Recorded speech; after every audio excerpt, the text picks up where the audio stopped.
Programa não recomendado para menores de 10 anos. Simbora, minha gente! É pra ela! Simbora! Uma entre todos foi a escolhida, foste tu, Maria, serva preferida, mãe do meu Senhor, mãe do meu Salvador. Judô, vem comigo! Uma entre todas foi a escolhida, foste tu, Maria, serva preferida, mãe do meu Senhor, mãe do meu Salvador. Canta pra ela aí! Maria, cheia de graça e consolo, venha caminhar com teu povo, nossa mãe sempre será. Maria, cheia de graça e consolo, venha caminhar com teu povo, nossa mãe sempre será. Roga pelos pecadores dessa terra, roga pelo povo que seu Deus espera, mãe do meu Senhor, mãe do meu Salvador. Roga pelo povo, vai! Roga pelos pecadores dessa terra, roga pelo povo que seu Deus espera, mãe do meu Senhor, ela, mãe do meu Salvador. Canta junto aí! Maria, cheia de graça e consolo, venha caminhar com teu povo, nossa mãe sempre será. De novo!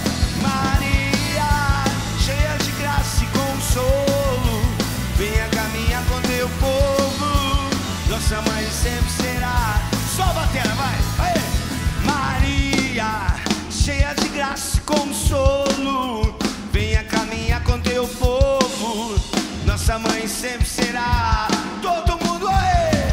Maria, cheia de graça e consolo, venha caminhar com teu povo, nossa mãe sempre será. Oh yeah! Maria, cheia de graça e consolo, venha caminhar com teu povo, nossa mãe sempre será. Nossa mãe sempre será. Nossa mãe sempre será. Nossa mãe sempre será. Nossa mãe sempre será. Uou! Aê, galera! Pra começar com ela tem que ser assim, né? Isso aí. Nossa Senhora Padroeira do Brasil. Ó, nós vamos juntos até a meia-noite preparando essa virada, gente. Ó, não é qualquer coisa, é a padroeira da nossa nação, padroeira do Brasil, Nossa Senhora Aparecida. Nós que lutamos contra o pecado, nós somos da geração dela. Então, ó, não luta contra o pecado sem ela não, viu? Dica de amigo para você, beleza? Então, vamos lá, vamos seguir juntos nessa luta de dizer não ao pecado, tá ok? E dizer sempre sim às coisas de Deus, caminhando rumo à santidade, tá ok? Então, seja muito bem-vindo, esse é o programa PHN, essa é a TV Canção Nova, e nós preparamos um programa hoje muito bacana, legal para você, uma história incrível e você não pode perder, tá bom? Ó, é o seguinte, deixa eu já dar boa noite aqui pro meu querido Padre Eudilberto Carvalho. Boa noite, Padre, sua bênção. Boa noite, Peter. Começou agitado, né? Meio agitadinho, né? Tá agitado. Não, animado, né? Animadão. Teve um padre, um sacerdote, né? Que de vez em quando a gente animava lá na paróquia dele. Quando a gente terminava de tocar, ele falava assim, rapidinho, né? Que a música era agitada, mas que bacana. Padrão, final de semana passado agora, nós estávamos em missão, né, bom querido? Bom demais, hein? Foi Recife, bom, né? Recife. PHN, Recife, PHN em Pernambuco, né? É isso aí. PHN em Pernambuco, lá em, né, Recife, em Pernambuco. E nós levamos para Recife o mesmo acampamento, o mesmo tema de acampamento PHN que aconteceu aqui na Canção Nova, em Cachoeira Paulista. E a gente preparou um VT, antes de começar a dar o restante dos boa noites, né? Em homenagem a esse povo lindo lá do Recife, né? Todo Pernambuco, Nordeste, querido. Então, a gente vai colocar esse VT aí para você ver um pouquinho como é que foi o nosso final de semana, meu, do Padre Gilberto. Vamos lá? Roda aí que eu quero ver. Simbora!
PHN voltando a sair em missão. Foi gostoso demais. Foi bom demais, né? Muito Um bom. abraço a todo o povo lá de Recife, né? De Pernambuco, né? Porque tinha várias pessoas das redondezas, né? Isso. E um abração mesmo. É isso aí, uma galera muito bacana que inclusive toca adiante o trabalho do grupo de amigos Canção Nova. Ó, quer levar o acampamento PHN, o acampamento mesmo PHN, né, o original de fábrica aqui da Canção Nova, aí para sua cidade? Não perde tempo não. Entra lá nos directs, manda uma mensagem no nosso Instagram, tá ok? PHN_oficial tá passando aqui, PHN_oficial. Próximo final de semana, né, sem ser esse próximo, o outro final de semana, nós estaremos em Rio Claro, mais uma vez, acampamento PHN. Nós estamos indo para vários lugares do Brasil, então quero agradecer esse povo lindo que tem trabalhado para o PHN. E olha, cada momento incrível que nós temos de mudança de vida, de experiência com Deus, e isso não pode parar, tá ok? Padrão, foi bom, né? Foi bom Então demais. vamos continuar o programa, porque o programa não pode parar. Agora sim, boa noite para a equipe técnica toda aí. Valeu, galera. Deus abençoe cada um dos câmeras aqui, o pessoal do áudio. Ministério de Música Canção Nova, a galera sempre muito para cima, muito empenhada nessa missão de evangelizar através da música, tá ok? Vamos lá, gente, ó, nós temos um tempo de programa um pouquinho mais curto, tá bom? Então, por isso, a gente vai acelerar aqui, mas você não vai perder nada dessa história, que é impressionante. O cara é jovem, tá? A família veio, 3 menininhos, estão tudo aqui, gente, tá? A coisa mais linda. Nós vamos falar um pouco dessa história de superação, de crescimento na fé, e eu tenho certeza que essa história também vai impulsionar o seu crescimento. Não vamos parar, não vamos parar nas dificuldades, não. Vamos adiante, vamos para a santidade. Abandona o pecado, que tem muita coisa boa para a gente viver, tá ok? Então vamos lá, prepara o guru, vem aí, banda. Quero que venha aqui para o palco do Rincão do Meu Senhor aqui na Canção Nova, Cachoeira Paulista, ele, Everton Oliveira. Vem aí, querido.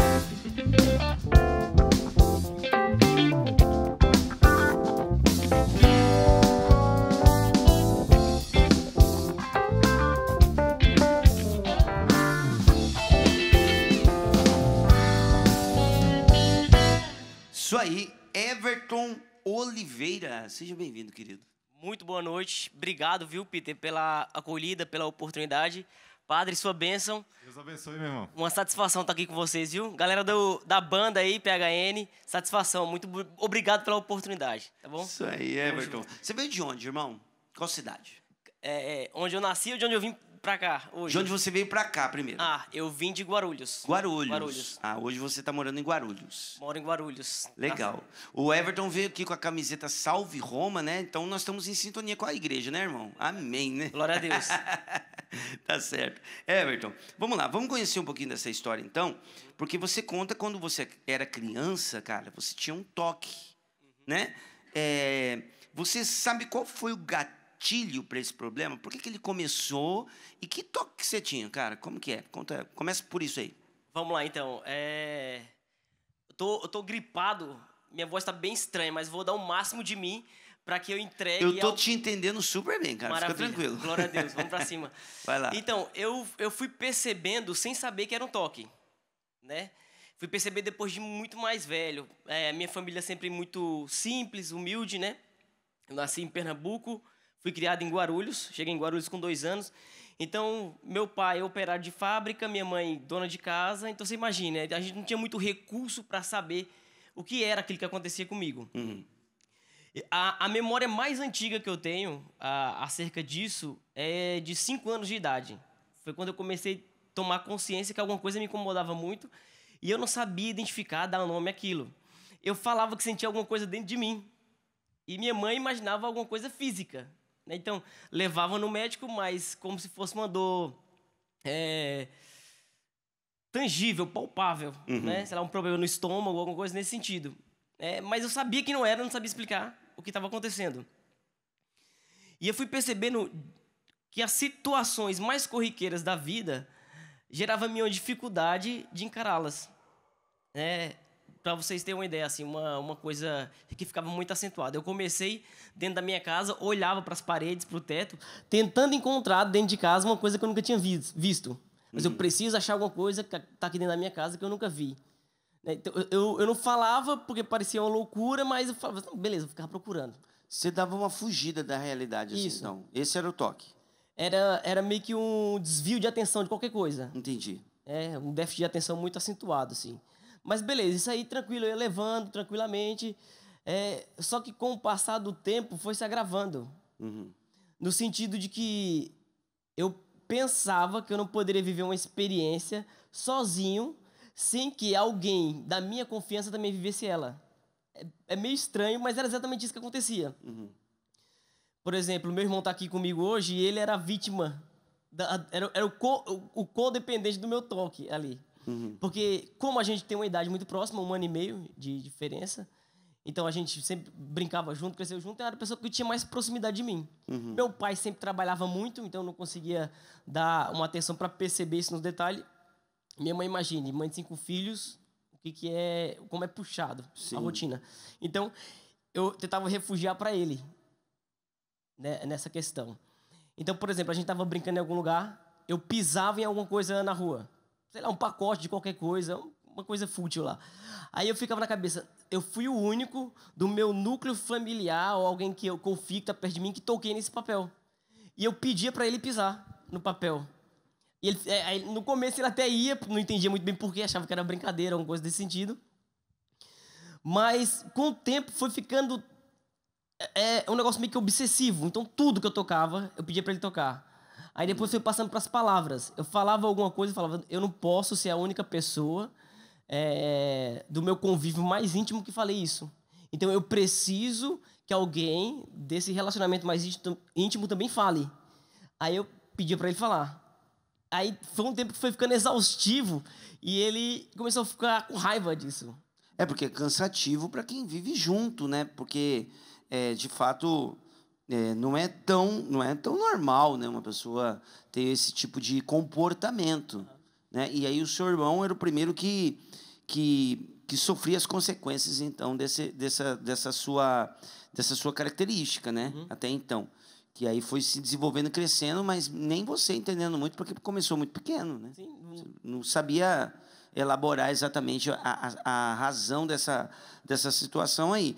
E como é que foi? Como é que você levou isso para a adolescência? Porque aí uma coisa é a criança, né?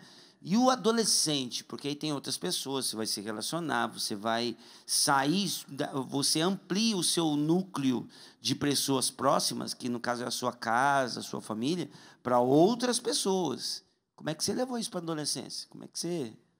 Então, aí eu lembro que eles tinham uns picos, ainda na infância, aí dava uma sumida, aparecia, eu me queixava para minha mãe, e ela meio que não entendia, achava que era alguma coisa de criança e ficava naquela situação. Quando eu fui chegando na adolescência, eu fui percebendo que nos ambientes públicos eu sentia falta, nem tanto agora por conta de tocar uma coisa ou outra, mas a segurança de ter alguém que eu confiasse estritamente nesse seu familiar junto a mim. A sua crise, então, estava mais voltada a uma fobia de solidão do que qualquer outra coisa, parece, né? Isso. Eu fui percebendo isso depois de... Mais especificamente depois do meu encontro com Jesus. Foi ficando mais claro. Porque até então era tudo muito louco, assim. E eu tinha vergonha de falar. Principalmente na adolescência, né? Então eu chegava no ambiente, por exemplo, da escola e começava a vir esse vácuo dentro de mim. Eu ficava aquela coisa assim.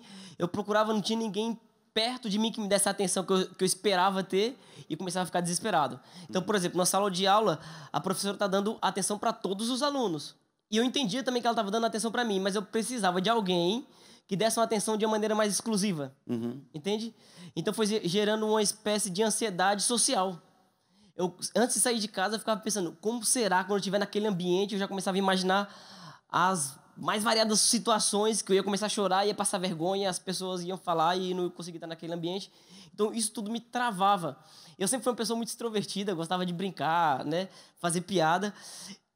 Só que começou a chegar ao ponto que eu não conseguia mais dialogar com as pessoas. Pensando as possibilidades ou a falta do que falar acertado naquele momento.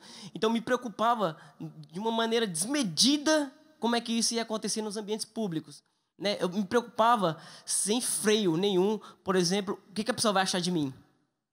Me preocupava, se eu for mal nessa prova, Qual o dano que vai causar isso quando eu for adulto? Então, eu adiantava demais as coisas e sofria.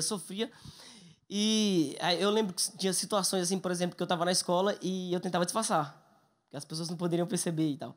Aí eu começava a chorar, eu falava que alguém da minha família morreu. Mentia.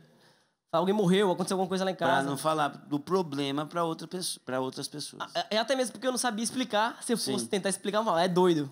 Aí você imagina um adolescente. É aí que tá, é interessante isso, Everton. Porque assim, pai e mãe, vai uma dica aí, né? Se é o que eu posso dar, porque com certeza deve ter pais com mais tempo de pai, mais tempo, né, de paternidade, maternidade do que eu. Porém, parta sempre do ponto do seguinte, independente de qual for o conflito, a gente precisa ouvir nosso filho. Entendeu? Pode uma criança ter uma inquietação, alguma coisa assim, um comportamento que não é tão normal, e você passar panos quentes. Não, para ouvir. Escute. Entendeu? Inclusive dentro da escola. O seu filho, ele precisa ter em você um refúgio. Agora, imagina se esse refúgio não o escuta, não o acolhe. Olha, gente, eu preciso falar bem abertamente isso para vocês aqui na TV. Muito abertamente. Claro que eu estou saindo um pouquinho do problema do Everton, mas, por exemplo, dentro de uma escola, o seu filho frequentando aquele ambiente escolar e ficando uma parte do tempo sem você, você precisa escutá-lo. Quando se reencontra. Entende? Escuta. Às vezes ele está ali reclamando de um amigo que está sendo muito agressivo com ele, para ele. Escute-o. Conversa, dá vazão ao que ele precisa dizer. Converse com a professora. Dá importância para o que ele está dizendo. E Deus me livre não aconteça com nenhum, né, dessas crianças. Mas, pelo amor de Deus, gente, o nosso mundo está muito pervertido. Entendeu? Tem pessoas desequilibradas, com fantasias sexuais, com criança. Entende? Escute o seu filho. O filho dá sinal para a gente do que está acontecendo ou não na vida dele. A gente precisa escutar. Ô, Pita, é importante você tocar nesse assunto, né? Claro que tem cada particularidade, né? O Everton está contando a história dele e tudo, mas você tocou em um ponto importante, que hoje em dia, claro, cada geração tem suas particularidades, mas essa nova geração tem um grande problema, porque essa geração que veio das mídias, dos smartphones, de uma vida muito irreal, sabe? Uma vida, como é que poderia dizer? Uma vida fictícia, né? A pessoa fica ali muito na rede social, fica ali muito na internet. É uma vida virtual, né? Virtual, é isso aí, era a palavra, não fugiu. Mas, e vai crescendo crianças, como você tocou aí, crianças inseguras, que não arriscam, né? não têm amizades e ficam ali no virtual. E você falou dos pais, né? Pais, prestem atenção nos seus filhos, né? Porque pode estar criando ali, ele está vendo no celular, na internet, no videogame, você não percebe, está criando uma pessoa insegura. E que aí os pais, e aí é importante a vivência cristã, a vivência em Deus, a vivência nos valores, né? Os pais colocarem tudo isso para a criança, porque se ela já está crescendo num ambiente virtual, que não tem muito contato, né, com o externo, vai criar muitos problemas, e se não tiver Deus, a espiritualidade ali no meio, aí vai gerar um grande problema, né? Isso. A gente sabe que a psicologia sempre fala, a espiritualidade é importante. É importante, né? Eles estão percebendo agora que é importante, mas nós sabemos que a espiritualidade é o tudo na nossa vida. Né? A ação do Espírito, a ação de Deus. Então, assim, é importante um lar cristão, né? de tirar um pouco o virtual e colocar ali a realidade, né? Contato com pai, mãe, filho, e com os pais, né? Com os amigos. Sair um pouco, né? Senão vai gerar muitos problemas. É isso mesmo. E como parece uma incoerência, né? Mas na moda do mundo das comunidades virtuais, existem pessoas cada vez mais sozinhas, cada vez mais isoladas, com medo da solidão, como o caso do Everton, né? Que já tinha essa tendência, né? Uma patologia emocional, né? Mas já tem essa tendência. Mas imagina, os jovens estão sofrendo com a solidão. Estão no meio de todo mundo e, ao mesmo tempo, se sentindo ninguém. Então, isso precisa, a gente precisa levar em consideração isso. Ô, Everton, mas no meio desse conflito todo, a gente está chegando no finalzinho, teve uma profecia, cara, que você ouviu e que te impediu de ir para o mundo das drogas. Fala pra gente aí, cara, que negócio que é esse? Eu queria só acrescentar, né, a questão que você está falando a respeito do cuidado que os pais devem ter. Sim. Porque a criança ou o adolescente, nessa situação, ele fica muito vulnerável. Né? Eu percebo que eu tinha uma personalidade muito forte, então isso me impedia de acessar devidos ambientes, né, para suprir essa necessidade. Então, graças a Deus, eu tinha uma estrutura familiar muito bem construída, muito bem consolidada, meus pais de igreja. E hoje eu percebo a importância desse olhar mais atento. Né? Eu costumo dizer que a nossa missão como pai não é comprar fralda e dar boa escola aos filhos. Porque até não é maldade, não né, Everton? Mas não puxa, é só se atentar mesmo, não é maldade, não. Mas a gente precisa prestar atenção. Eu vejo no contexto em que eu vivi que era... Meu pai e minha mãe pareciam um pouco de ignorância a respeito do caso, né? Porque hoje em dia está muito mais comum esse tipo de situação. No tempo que eu era adolescente, nem tanto, né? Sim. Então, a nossa missão como pai, né? Eu sou pai hoje, eu vejo que a nossa missão principal não é da boa escola, boa educação e da fralda. É claro, isso é muito importante. A nossa missão principal é conduzir nossos filhos à santidade. Isso, Eu cara, preciso dar um caminho adequado para que ele seja santo. Eu falo assim, eu tenho 2 filhos, né? O Afonso e o Vicente. Se eles não forem santos, é porque eles fizeram a escolha deles. Mas eu vou gastar minha vida para que eles saibam que esse foi o motivo pelo qual eles foram criados por Deus. Nossa, que coisa linda, cara. Esse é o ponto da coisa. É isso. Se todos os pais entendessem essa missão primeira de um pai e de uma mãe, cara, entendeu? Seria muito diferente. O seu filho, pai, mãe, o seu filho, você tem uma função primeira na vida do seu filho, é justamente conduzir para a santidade e fazer com que o seu filho não viva em pecado grave. Sabia que isso é responsabilidade sua? É responsabilidade sua. Entendeu? Conduzi-lo à santidade e atuar na vida do seu filho para que ele não viva em pecado grave. Tá bom? Mas vamos lá. Fala aí rapidinho dessa profecia. Então, né? como é que foi? Minha mãe, ela sempre foi muito de igreja, né? Uma mulher muito de fé, tanto ela quanto meu pai. Então, a gente sempre frequentava missa, sem ter consciência do que estava fazendo. Quando foi chegar na adolescência, obviamente, a gente abandonou a igreja, não ia mais à igreja.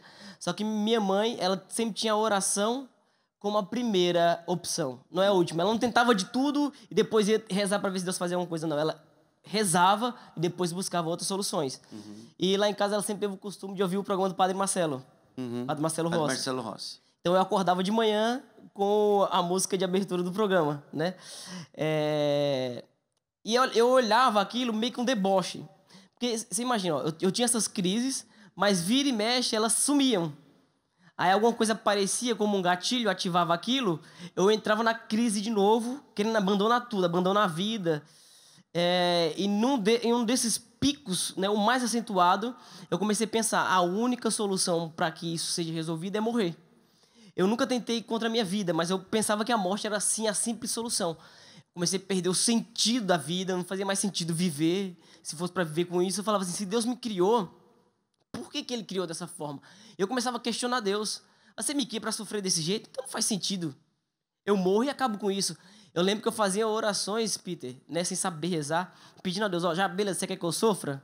Então me dá um câncer, eu pedia para ele. Porque pelo menos um câncer eu sei o que é, eu estou tocando, é algo palpável. Agora, dessa forma que eu estou sofrendo, dessa Tamanho era desespero, né? Desespero, eu precisava resolver de alguma forma. Sim. E eu falava, se eu morrer, as pessoas vão ver que de fato era verdade. Se eu me matar, só que nunca tentei. Mas eu pensava, era uma solução. Aí teve uma fase da vida que se acentuou, foi no colegial, ao ponto de eu não conseguir mais entrar na sala de aula. Ia, no meio do caminho, voltava para casa, aí aliviava.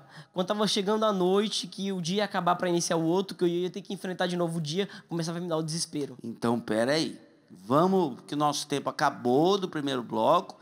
Você está vendo o nível de desespero que o cara estava se encontrando, cada vez mais se afundando. Mas teve uma profecia aí, que entrou na vida dele e impediu dele ir mais para o fundo. Porque nesse momento poderia ter experimentado as drogas como consolo, né? Mas isso não aconteceu. Fica aí, nós vamos um intervalo rapidinho. Tem pergunta para o Padre Gilberto, tem interação em mídias sociais. Não perde nada, vai lá só beber uma aguinha e já volta, porque o programa está muito legal, beleza? Vamos lá, pescador de homens é o que nós precisamos ser. Daqui a pouquinho a gente volta. Pescador de homens, servo do Evangelho, anunciador do Cristo que irá voltar. Pescador de homens, servo do Evangelho,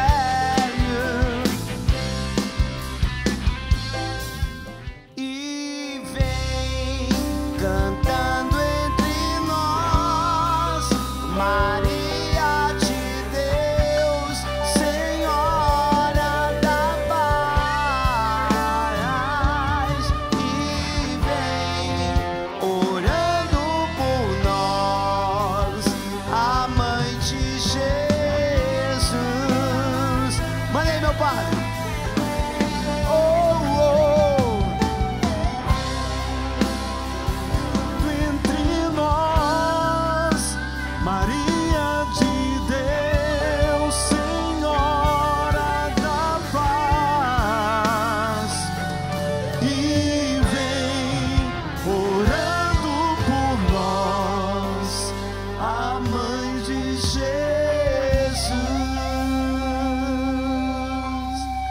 Lindo demais, gente. Ó, véspera do dia dela, nossa padroeira. Ó, tira um dia, tira um momento, melhor dizendo, no dia de amanhã, pelo menos, para você rezar o texto. Vai na missa, é a padroeira do Brasil, Nossa Senhora Aparecida. Então não perde, tá bom? Não perde essa oportunidade, não, de se aproximar dela, tá bom? Ela é eficiente, viu? Confia no que eu estou falando para você. Vamos lá. Antes da gente voltar a conversa com o Everton aqui, deixa eu dar uma olhadinha no pessoal que está interagindo com a gente. Só lembrando você que o nosso Instagram é PHN_oficial. Não segue ainda? Então vai lá, já coloca para seguir ali, PHN_oficial, tá ok? Deixa eu dar uma olhadinha na foto aqui. Vai aparecer talvez aí na tela, se não aparecer eu mostro no celular aqui, não tem problema. Tem uma foto que a Karina acabou de postar da nossa padroeira. Aí, tá aí do ladinho, tá vendo aqui?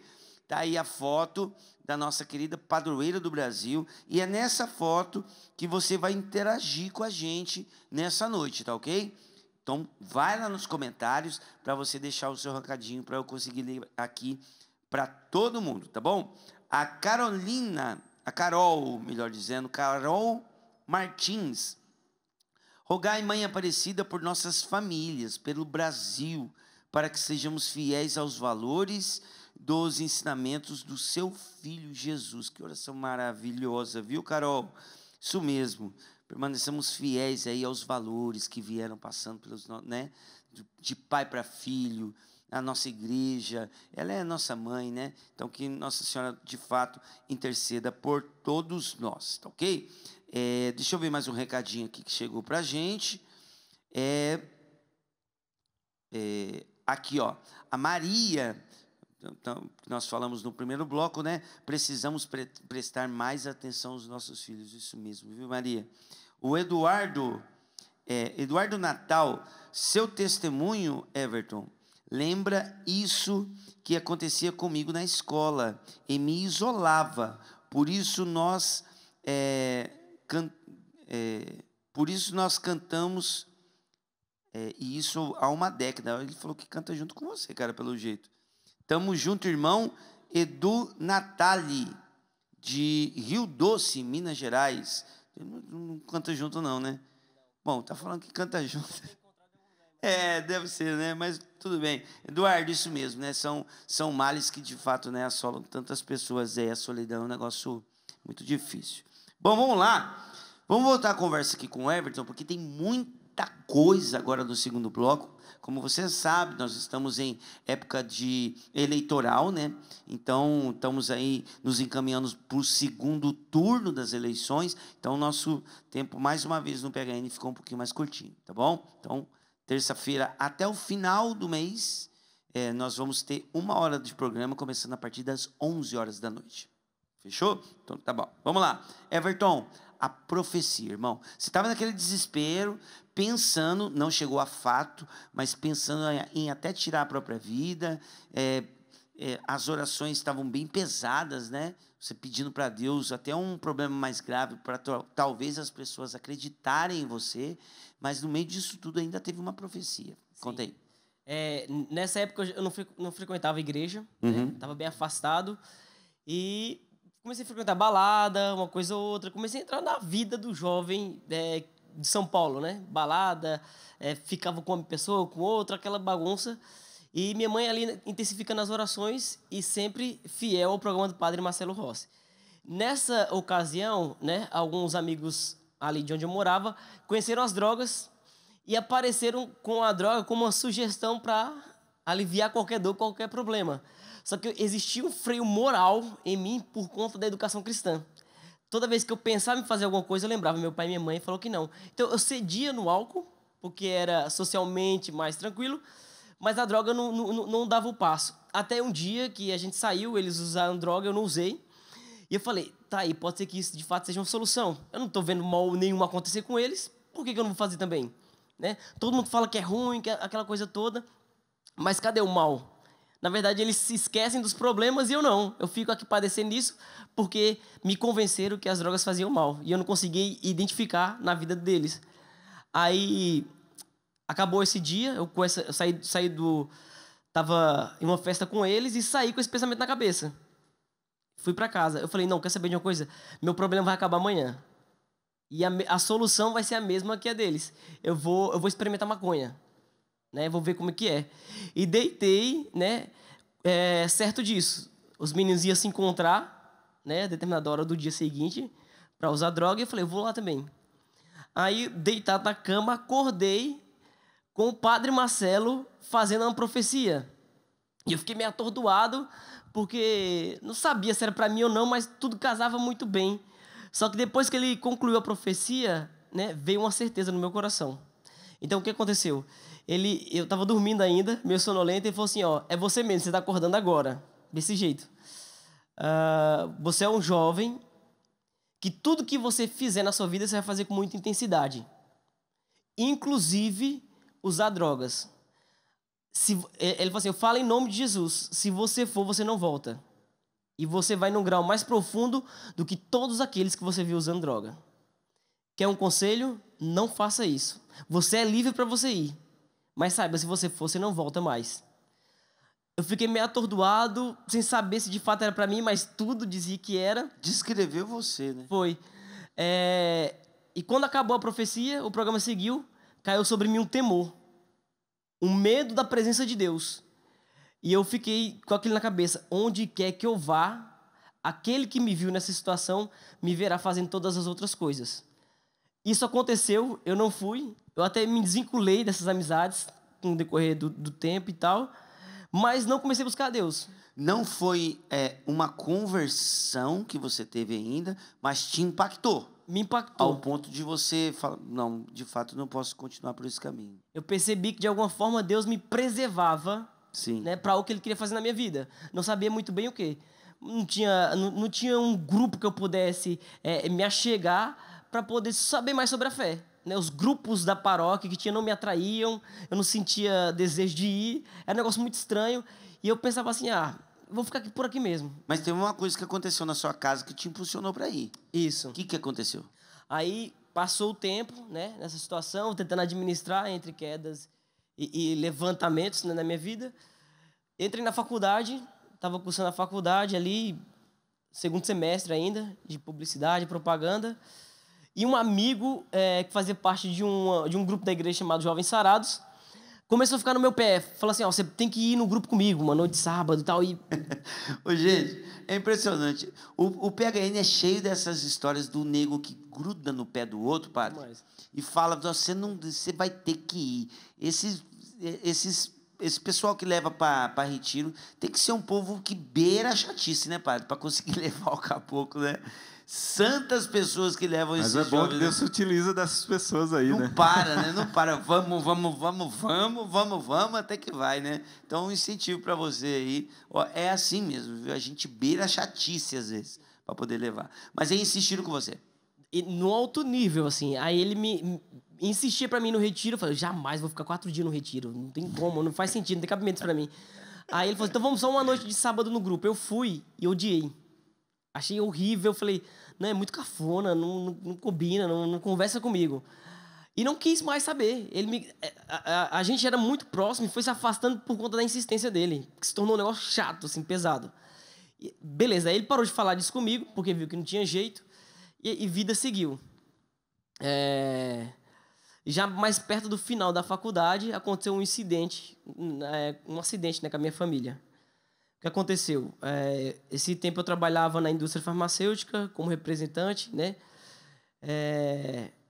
E entre esses percalços, né, eu comecei a namorar. Até com o intuito de querer, de alguma forma, suprir essa necessidade, talvez com alguém mais próximo de mim. Eu não me apegava muito a ninguém, né? Para a juventude, assim, da adolescência para a juventude. Saía muito, não queria, mas eu, por um conselho, inclusive, de um padre, ele falou assim, se você talvez começar a namorar com alguém, talvez você encontre alguém para dividir essa dor e isso vai te ajudar de alguma forma. Eu conheci a Carol, que hoje é minha esposa. Começamos a namorar, só que totalmente fora dos padrões da igreja. Para a gente não fazia muito sentido esse negócio, né? Castidade, nesse sentido. Então a gente tinha uma vida mais ou menos como de casado, né? Nos relacionávamos dessa forma.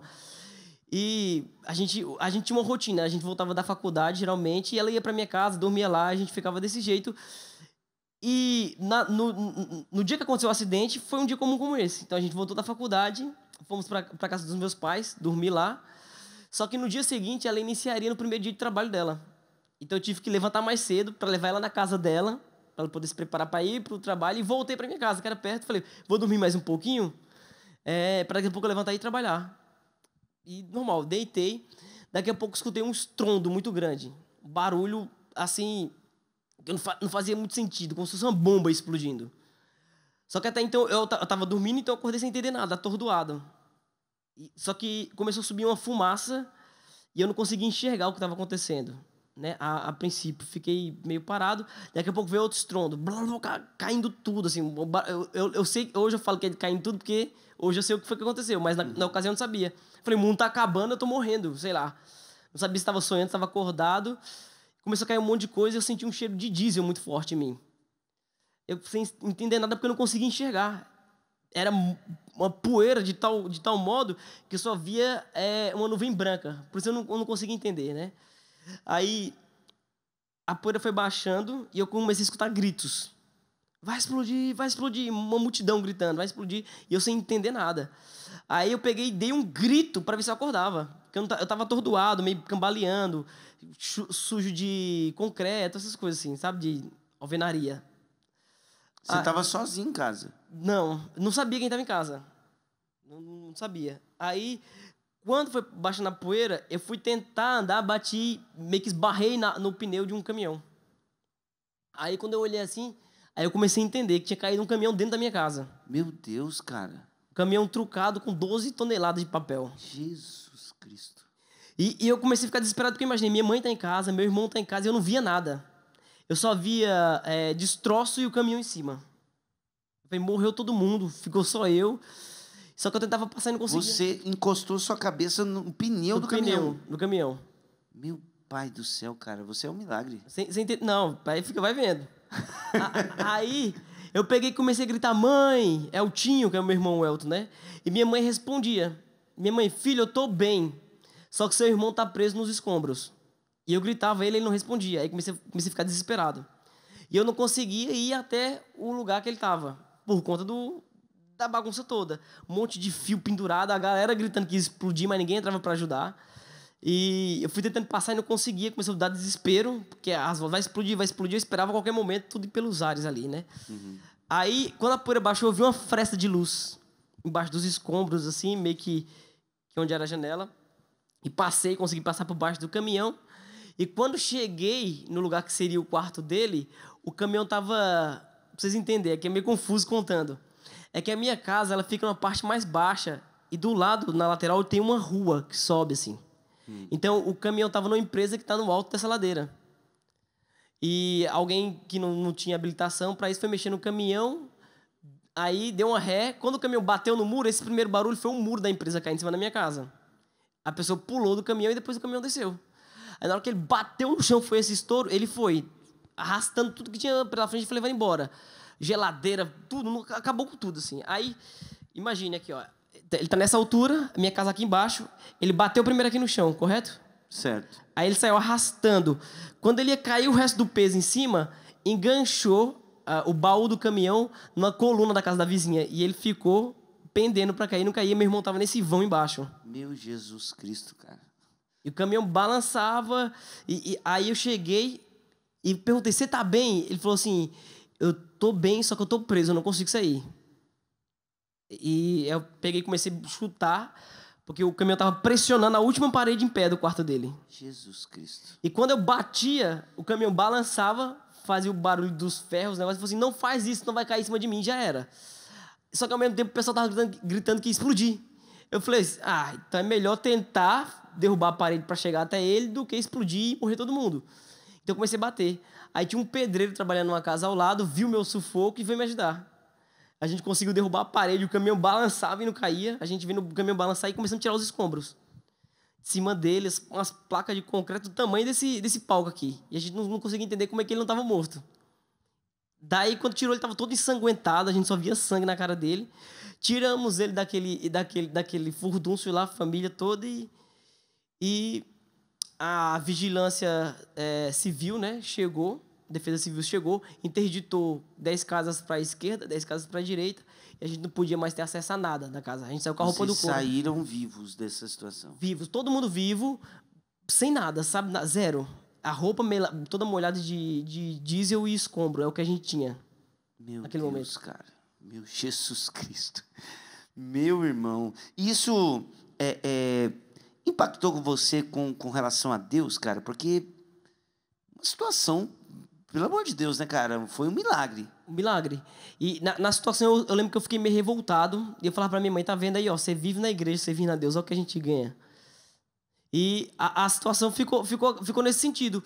Eu falava, se Deus existe, eu tenho esse sofrimento na minha vida toda, e ainda sou presenteado com uma parada dessa. E minha mãe olhava e falou assim, você não tá vendo o milagre? Eu falei, que milagre? Tá todo mundo vivo. E ela glorificava a Deus e eu não conseguia entender o motivo dela da glória diante daquela situação. Ó, aqui. Deixa eu fazer um negócio aqui. É o último programa mesmo do dia. Deixa eu fazer aqui. Tá vendo o copinho aqui, ó? Foca no copo aqui. É uma loucura, mas eu vou fazer. Tá acabando mesmo? Tá aqui, ó. O copo tá cheio, certo? Olha aqui, gente. Olha aqui, ó. Tem gente que insiste em ver. Porque tem 2 copos aqui, né? O meio cheio e o meio vazio. Tá vendo? Que ponto desse copo que você está vendo na sua vida, cara? Ou você vê ele meio cheio, ou você vê ele meio vazio. Deus está aqui intervindo na vida da gente, na história da gente, e a gente está vendo o quê? Meio cheio ou meio vazio? Pensa nisso. Pensa nisso na sua história. A partir dessa história do Everton. Vou voltar aqui, Everton. É uma pena a gente ter pouco tempo de programa, viu? Que história incrível, meu Deus do céu. E aí, Everton? Aí eu fiquei totalmente desestabilizado. Pra você ter uma ideia, a gente ficou meses morando em hotel, que a gente não tinha mais lugar para morar, né? Tinha família, tudo que cedia, mas a empresa se responsabilizou nesse sentido. E a gente ficou muito tempo sem conseguir dormir. Qualquer barulho a gente assustava, achava que estava acabando tudo. Foi uma fase muito difícil, né? E eu tentava me aproximar de Deus, sem querer culpar Ele, mas tudo me recorria desse modo. Mas que sentido faz tudo isso? Para quem crê como a minha mãe e tal. E nessa situação, esse amigo da faculdade apareceu de novo. Ele viu a situação que eu me encontrar e falou assim, é agora. Se você não for agora, você nunca mais vai. Desafia Deus, ele falou. Você quer entender por que foi? Desafia Deus, ele vai te falar no retiro. Era um retiro de carnaval, em 2014, e eu aceitei o desafio. Minha mãe falou assim, ó, eu queria, minha mãe sugeriu isso como presente para ela. Ela falou assim, a vida toda eu pedi para Deus que vocês seguissem o caminho dele, eu não desejo nada para vocês, eu quero que vocês caminhem com Jesus. E minha mãe nos convenceu, então combinou todo mundo de ir. Eu, meu irmão, meu pai e minha mãe, e que hoje é minha esposa, minha namorada na época, a gente fez as inscrições para ir no retiro. E no dia que a gente tava para ir pro retiro, começou a acontecer um monte de problema, porque a casa estava sendo construída de novo. E eu não tava com nem um pouco de vontade de ir. Só que assim, eu sou muito compromissado. Quando eu falo alguma coisa para alguém, eu preciso honrar a minha palavra. Eu tinha combinado com os meus familiares e com um amigo da faculdade que estaria no retiro de carnaval. Eu lembro que no dia a gente começou a zoar, assim, brincar com as coisas da igreja, sabe? Banalizar. Vai ser 4 dias de animaizinhos subindo de 2 em 2. Meu Deus do céu, ninguém vai aguentar esse negócio. Vai ser terrível, terrível. Chega lá, vão querer colocar a gente pra dançar. E começa a causar uma repulsa no dia de ir. Aí meu irmão tinha saído pra comprar, acho que as portas da casa. E ele começou a enrolar ou não querer que chegasse a tempo pra não dar tempo de ir. Ele falou assim, ó, vai com a Carol, porque eu tô comprando as portas. Eu falei, não, sozinho também não vou. E a gente combinou de dar um Pelé no meu amigo e não ir. Só que ele insistiu, falou assim, não pode fazer isso comigo. É falta de honra, isso aí é falta de caráter, você combinou, tá todo mundo te esperando. E foi entrando na minha mente dessa forma para que eu pudesse estar lá. Aí meu pai e minha mãe falou assim, faz o seguinte, eu e sua mãe, meu pai falou, né? Eu e sua mãe fica em casa, aqui, né? Fica no hotel e vamos lá supervisionar a obra e vocês podem ir. É um presente que vocês dão a gente, vocês indo para alguma coisa de Deus, porque minha mãe não via eu frequentando igreja. Aí eu falei, então a gente vai. Só que a gente vai de carro, porque chegando lá, o que vai acontecer? Vai estar ruim, a gente entra no carro e vem embora. Quando a gente chegou na igreja, a concentração, falei para ir pro retiro, eles já perceberam essa intenção nossa. Meu amigo pegou a chave do meu carro e colocou na paróquia, na casa do padre. Ele falou, ixi, o padre saiu, não tem como pegar o carro, vai ter que ir no ônibus. E o que fez você ficar, cara? Eu sinceramente não sei muito bem. Eu acho que um desespero, eu precisava de uma resposta. Eu falei, vou dar essa chance para Deus. E a gente foi. E, é claro, eu não vou conseguir entrar nos detalhes, que é muito rico. Foi muita coisa que Deus começou a falar desde o momento que a gente pisou lá na paróquia para ir. Então, as pessoas chegavam ali e entregavam profecias para nós. Só que a gente achava o quê? É uma estratégia de acolhida, para que a gente se sinta bem. Eles estão querendo elevar o nosso ego. Então, eu sempre muito racional em tudo, assim. Então, um jovem chegou e falou, ó, hoje Deus trouxe vocês aqui porque está iniciando um processo que vocês vão se tornar evangelizadores. Vocês vão pregar o evangelho. Hoje a gente está aqui numa missão Jovens Sarados, vocês vão ser coordenadores de missão. E a gente falava assim, que viagem, né? Ficava com aquele negócio na cabeça assim. Porque para mim não fazia sentido. Hoje as pessoas me veem pregando o evangelho, minha família sabe disso. É o Porsche mijando no cachorro, Peter. Não faz sentido nenhum. É Deus brincando, assim, sabe? É um negócio que não... Se eu fosse imaginar 100 coisas que eu fosse fazer da minha vida, pregar o evangelho não estava no meio das 100. Não fazia sentido nenhum para mim. E a gente foi pro retiro. O primeiro dia o retiro aconteceu, a gente achou muito legalzinho, mas a gente falou, é aquilo que a gente imaginava, uma brincadeirinha do povo da igreja, que é muito cafona, muito brega e é isso. Mas não é a nossa pegada, a gente falou. No segundo dia de retiro, uma irmã veio rezar por nós, de maneira especial pelo meu irmão, e entregou uma profecia para ele semelhante à que a gente tinha escutado na porta da igreja. E eu vi que ele ficou impactado, eu falei, não, já enganaram ele. Fiquei naquela, né? E um monte de orações acontecendo e as coisas começaram a se mover. Eu vi a eternidade entrando no tempo ali. Então começou a conduzir um momento de oração. Mas espera só um pouquinho, Everton. Certo. O Everton, ele vai contar da história dele hoje, como é, no nosso Instagram, tá bom? Terminando o programa, porque nós temos a inserção política, a gente não pode se estender. Então...